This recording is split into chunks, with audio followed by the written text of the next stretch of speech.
Halo, selamat pagi Pak Indra. Selamat pagi Pak Hendra. Selamat pagi Mas Afrian. Ya, Pak Ya Hendra Pak. ini Kepala Bidang Mitigasi Gunung Api, PVMBG, Pusat Vulkanologi dan Mitigasi Gunung Api.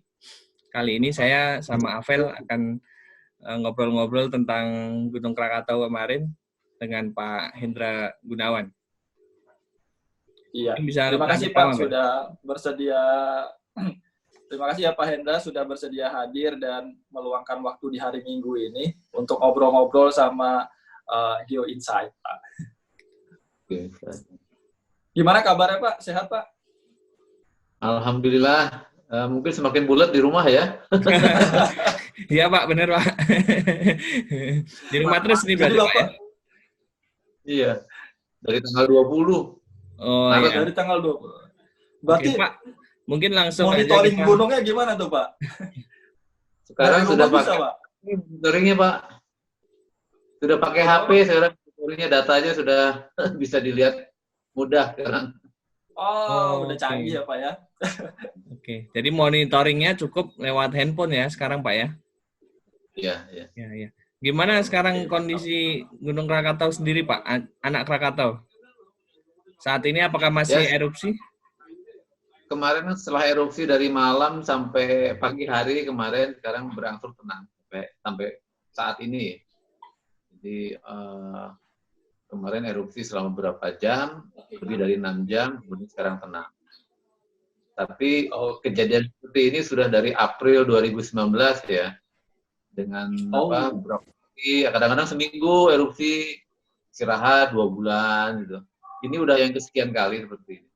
apa yang membuat kejadian kemarin itu eh, jadi heboh gitu Pak dibanding kejadian yang sejak April Bapak bilang gitu kan? Apa yang membedakan kejadian kemarin dengan sebelum-sebelumnya Pak?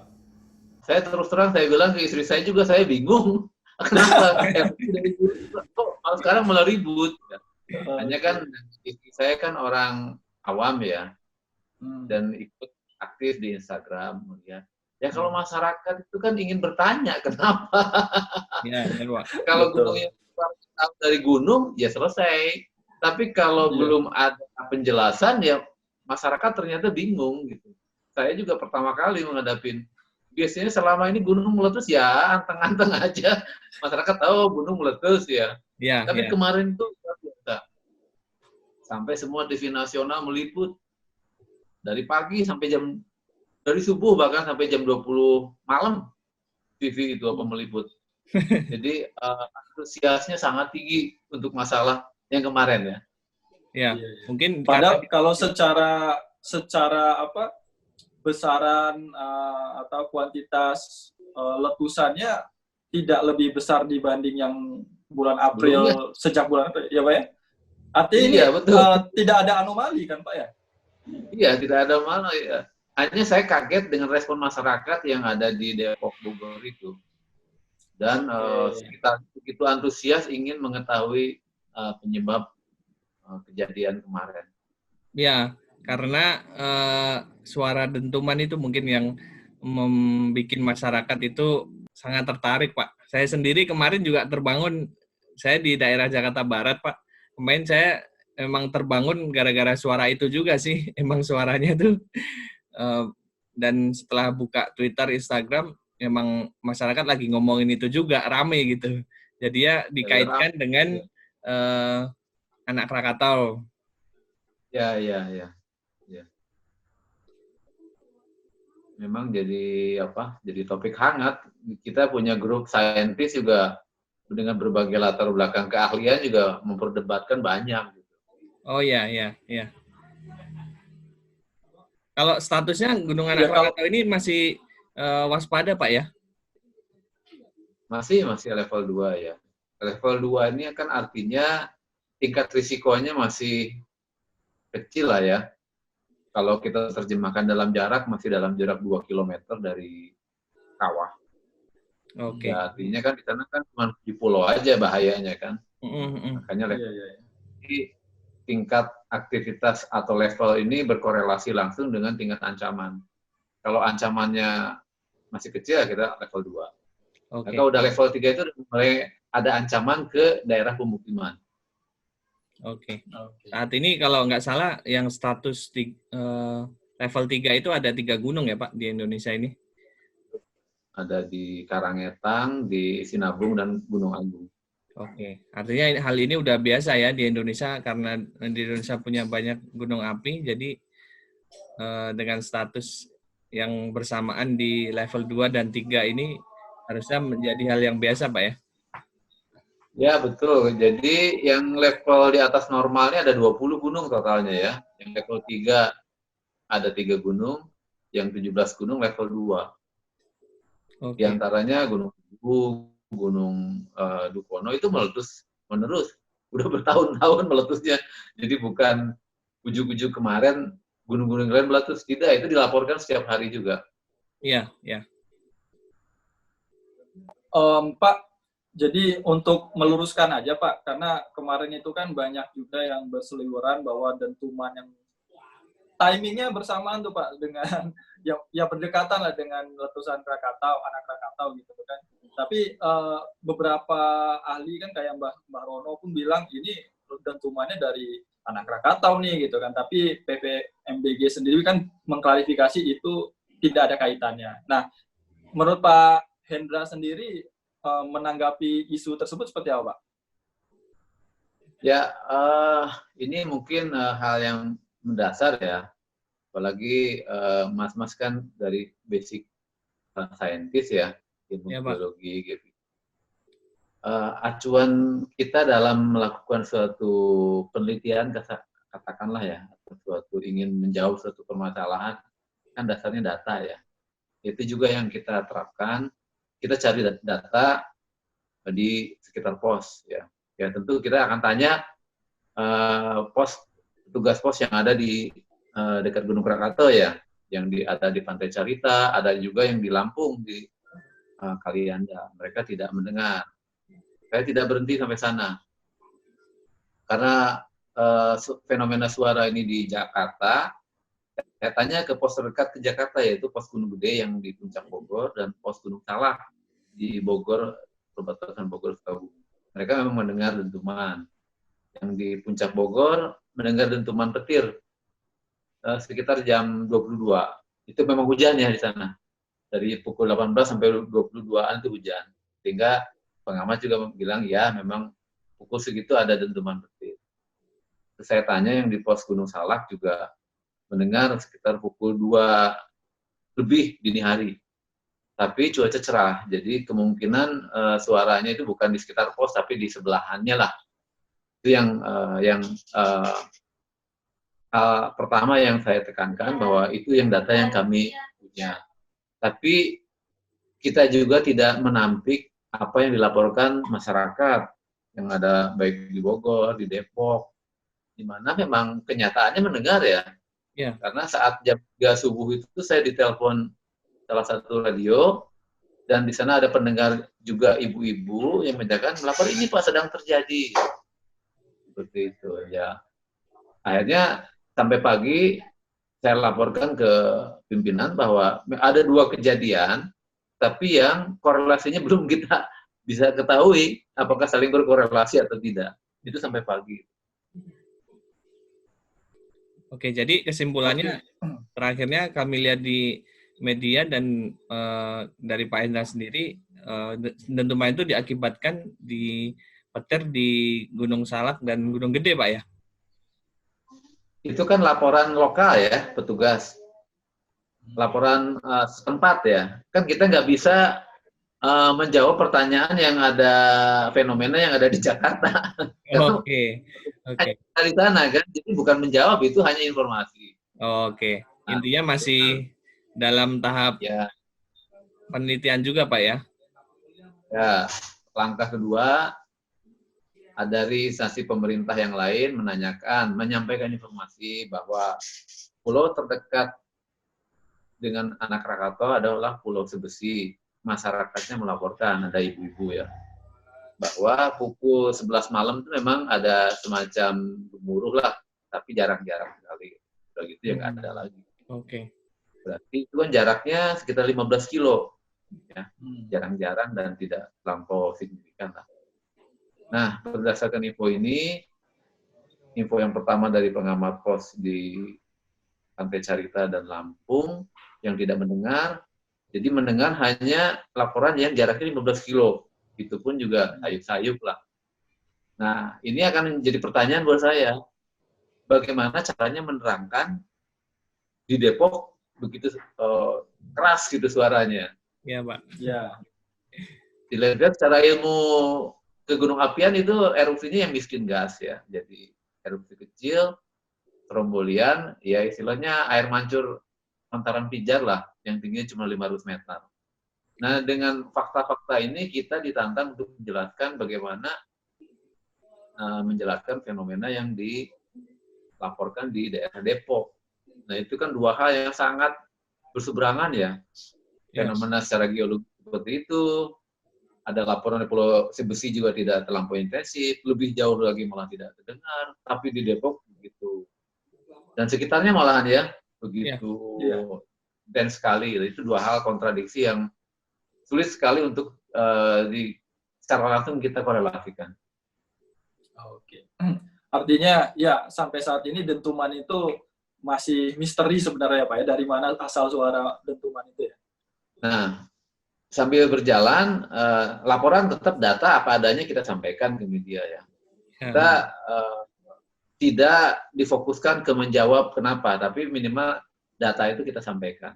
Ya, karena kita ambil berjalan dengan waktu sambil kita gali informasi itu semua, termasuk di grup para saintis ilmu kebumian yang senior-senior yang udah sepuh-sepuh, kita juga saling tukar inilah.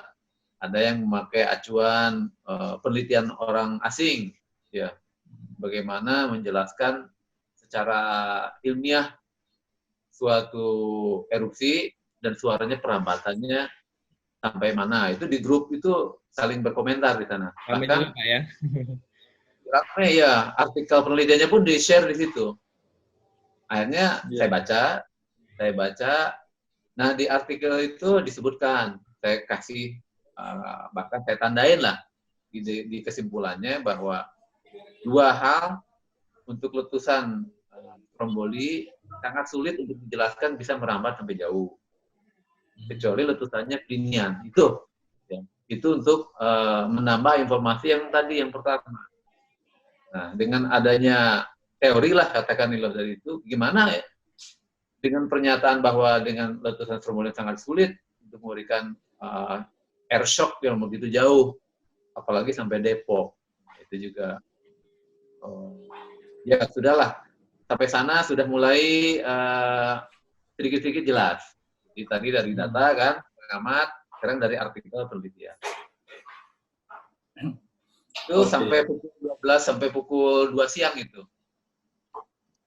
Nah, kemudian menjelang sore sudah mulai bermunculan ada informasi, karena selama waktu itu saya diwawancarai terus oleh TV.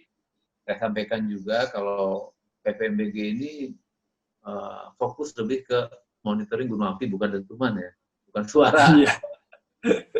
Saya bilang gitu ke wartawan TV, untuk masalah yang di angkasa hanya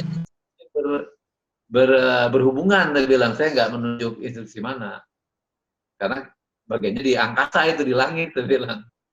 Nah, menjelang sore baru ada pernyataan-pernyataan dari beberapa institusi yang memang ada institusi A, institusi B yang sifatnya lebih menjelaskan bahwa memang itu fenomena di angkasa.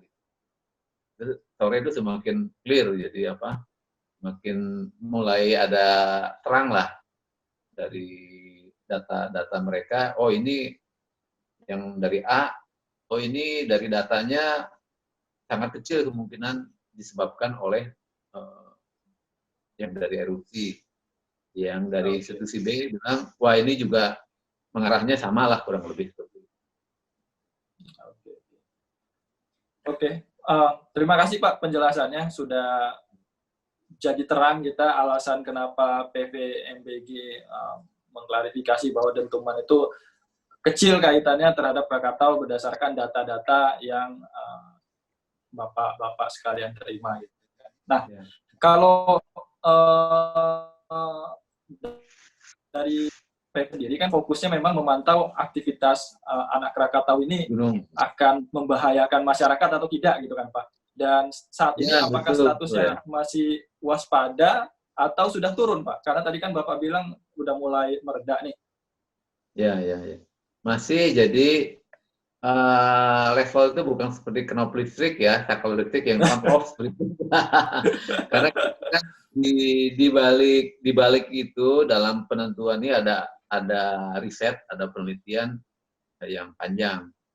Sehingga kita juga sampai pada pembuatan skenario-skenario kemungkinan berdasarkan data monitoring ke depan seperti apa perkiraan. Itu perkiraan bahaya ya, bukan perkiraan. Kalau gunung erupsi susah diprediksi. Hanya perkiraan bahaya kan itu yang fokus ya. Apakah ke depan akan berbahaya? Nah, selama masih ada potensi bahaya ya kita masih di level 2. Oh, oke. Oke, Pak. Baik Pak. Kalau Gunung Krakatau ini emang sedang erupsi ini, apakah dia lagi membangun tubuhnya lagi, Pak? Ya, betul. Jadi kan tadinya kan yang sebelum ada kejadian 2018 erupsi yang lumayan besar, tingginya kan 340-an meter. Sekarang kan udah tinggal 150. Oke. Jadi 2/3-nya udah hilang. Nah, sekarang 150 tapi kan pelan-pelan naik lagi. Nah, belajar dari kejadian 2018, kalau naik lagi potensi bahaya kan terus naik kan. Iya. Kalau diasumsikan akan terjadi seperti 2018. Tubuhnya membesar, artinya potensi juga membesar. Iya. Apakah ada siklus tahunan, Pak, untuk erupsi di anak Krakatau ini? Tiap 2 tahun? Saya kira tidak ada ya. Itu proses yang di bawah gunung itu memang secara umum bisa dibilang Krakatau sangat aktif ya. Jadi dia itu bisa erupsi kapan saja. Penting dari PVMBG itu masyarakat tetap menjaga jarak ya. Karena dengan adanya jarak 2 kilo ya jangan mendekat ke dalam radius 2 kilo kan. Kalau terkena lontaran kan bahaya. Mungkin saat datang mendarat tidak sedang erupsi, tapi kalau tiba-tiba erupsi ya itu yang berbahaya. Ya. Oh ya Pak, merujuk ke kejadian tahun lalu Pak, 2018 ya Pak, September 2018 itu kan tsunami ya Pak ya? Iya betul ya. Nah, itu kan akibat adanya flank collapse atau tubuh anak Krakatau tadi yang roboh, jatuh, masuk ke dalam laut, akhirnya mengakibatkan volume air tiba-tiba tumpah ke daerah Banten dan Lampung itu Pak. Nah, dari bencana itu juga waktu itu yang kita amati di media ya Pak, antara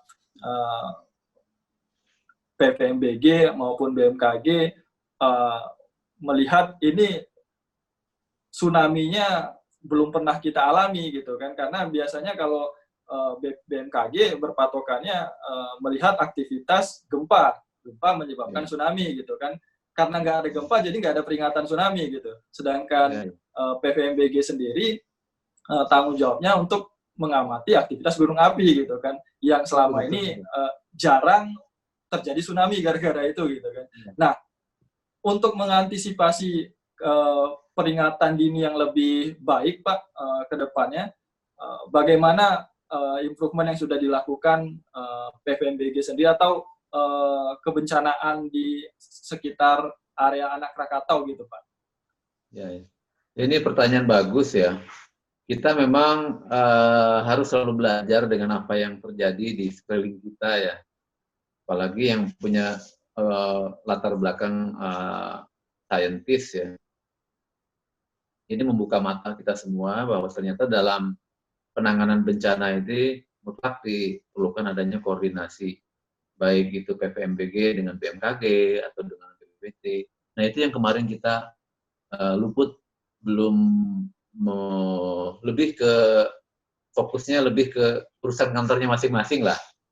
Nah dengan adanya kejadian yang ada irisan, ini kan ada irisan kan, akhirnya kita membuat kerjasama dengan BPPT, dengan BNPB, dengan BMKG,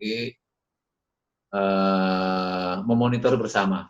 Jadi kita sudah sharing data secara real time yang dituangkan dalam bentuk peraturan presiden yang baru ditandatangan awal tahun kemarin.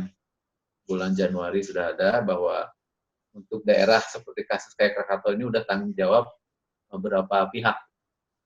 Jadi data dari monitoring gunung api juga bisa dilihat oleh kantor-kantor lain. Demikian juga kantor lain bisa kita lihat informasi atau datanya. Bahkan kita sudah saling magang di kantor yang berkaitan tadi. Oke, baik Pak.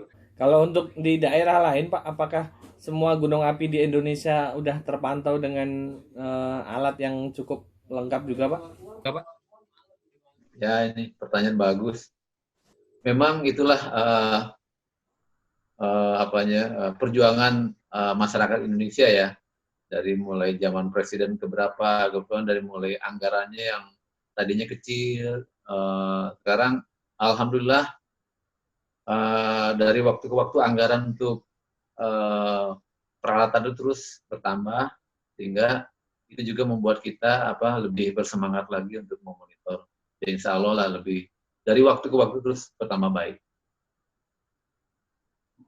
Oke Pak, ini kan eranya media sosial nih Pak, yang kita lihat sendiri di Twitter kemarin yang rame maupun di Instagram, akun-akun media masyarakat itu kurang mengenal PVMBG sendiri Pak. Nah, malah mereka nanyanya ke instansi yang lainnya gitu. Dan kami lihat sendiri di akun media sosialnya PVMBG sendiri sudah tidak aktif dari akhir 2019 kalau nggak salah Pak.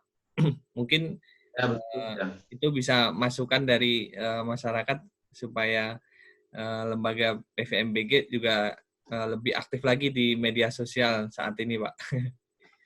Ya, itu masukan yang bagus lagi. Yang ketiga nih, benar. Memang dari waktu sebelumnya kita fokus ke peralatan monitoring ya, tanpa terlalu memfokuskan ke respon atau animo masyarakat. Nah, sekarang di zaman informasi seperti ternyata deras sekali ya, masyarakat itu rasa ingin tahu. Sehingga tim dari informasi di kantor sendiri kewalahan, karena desain untuk kita itu desain untuk masih kerangka zaman lama, zaman old ya. Kalau sekarang udah harus responsif semuanya. Karena dulu lebih ke penyampaian informasi yang kurang dinamis lah, statis. Ya. Kalau sekarang ternyata di luar perhitungan sistem kita yang lama, ternyata sangat aktif sekali. Ini saya dapat informasi juga dari istri saya, walaupun seusia saya, tapi itu sangat gadget istri saya, jadi pengikut Instagram orang-orang banyak lah, dari mulai Pak Gubernur, dari Pak Menteri. Jadi orang-orang ternyata senang ya mengikuti informasi di Instagram, di Twitter. Akhirnya memang ini sudah dibicarakan juga dengan pimpinan maupun tim informasi, memang harus direspon bagaimana supaya cepat. Ya. Walaupun ada kendalanya, terutama untuk gunung api atau yang lain lah. Ini kan sangat teknis. Kalau kita sampaikan ke tim, misalkan tim informasi, mungkin dalam sisi latar belakangnya ada masalah gitu keilmuannya. Takutnya dalam memberikan respon tidak tepat. Itu juga jadi masalah, malah jadi bumerang. Nah, itu yang harus kami rumuskan ke depan. Gimana juga para saintis yang sibuk ini juga bisa menyempatkan. Banyak saintis juga ini udah senior-senior juga yang kurang terlalu familiar dengan respon-respon di Twitter sama Instagram. Ya, Pak. Tapi ternyata yang paling ini ya, sekarang itu yang paling responsif sekali dalam menjawab keinginan masyarakat. Ya. Kalau dulu kita menyebarkan pamflet seperti itu ya, atau cukup ditaruh di web. Nah, sekarang ternyata di Instagram dengan Twitter ternyata yang ininya, yang paling dahsyat. Saya dan Navel bisa bantu, Pak. Iya, saya heran kalau lihat dengan istri saya, hanya dalam satu statement dari seorang tokoh ini bisa puluhan ribu ininya komentarnya. Saya bilang, kenapa ya? seperti ini gitu. Di zaman saya dulu nggak ada soalnya. Ya, ternyata seperti ini ya. Mungkin sekarang butuh anak-anak milenial, Pak, di PVMBG, Pak. Ya, harus ya itu harus dikemas. Di Iya, mana juga kita makin cepat, tapi juga kontennya juga memenuhi syarat gitu. Bukan hanya respon cepat, tapinya tidak hati-hati. Itu yang iya. kita coba rumuskan. Cepat, tapi juga akurat gitu. Kalau kaderisasi di PVMBG sendiri udah cukup baik belum sih Pak? Maksudnya apakah peneliti yang senior-senior ini sudah ada calon penggantinya yang lebih milenial sehingga kaderisasinya bagus dan juga yang milenial bisa bantu untuk mengkomunikasikan bahasa saintis ke masyarakat awam gitu Pak? Iya, iya. Memang idealnya seperti itu ya, hanya situasinya sama ini belum seperti itu ya. Tapi kita terus berjuang lah, biar ada banyak kaderisasinya, terus ada program-program seperti yang disampaikan tadi, bahasanya lebih populer. Itu kan setelah saya perhatikan juga banyak yang senior ini bahasanya kaku, formal sekali. Ya masyarakat kadang-kadang tidak perlu yang formal seperti ini, tapi cukup informatif aja sebetulnya ya. Tidak Iya. perlu dibawa masyarakat sampai ke detail teknis sekali. Toh kalau untuk kebencanaan ya, banyak yang saya terima kritikan tuh, sebetulnya masyarakat tuh ingin tahu bahaya atau tidak gitu. Itu aja sebenarnya intinya. Kalau di luar teknisnya ini sebabnya ya mungkin ada yang seneng ya, tapi kadang-kadang masyarakat awam tuh ya yang penting saya ada di sini bahaya atau tidak untuk dirinya sendiri, atau keluarganya, atau temannya. Itu juga masukannya bagus setiap kami sosialisasi ya dengan penduduk, masyarakat di desa, bahkan dengan waktu 1 jam bagaimana kemasannya harus menarik gitu kan. Ini banyaklah hal-hal yang Oke, Pak. Baik Pak Hendra, masih ada lagi Lis yang mau Pak, disampaikan? terakhir, Pak. Apakah gunung anak Krakatau ini bisa letusannya bisa sedahsyat letusan Krakatau di tahun 1883, Pak? Oh ya. mudah-mudahan jangan lah ya. Amin Pak. Ya, ya. Ternyata Selat itu kawasan strategis ya. Jadi tugas buat kami berat di sana, berarti gunung itu harus dimonitor dengan sama.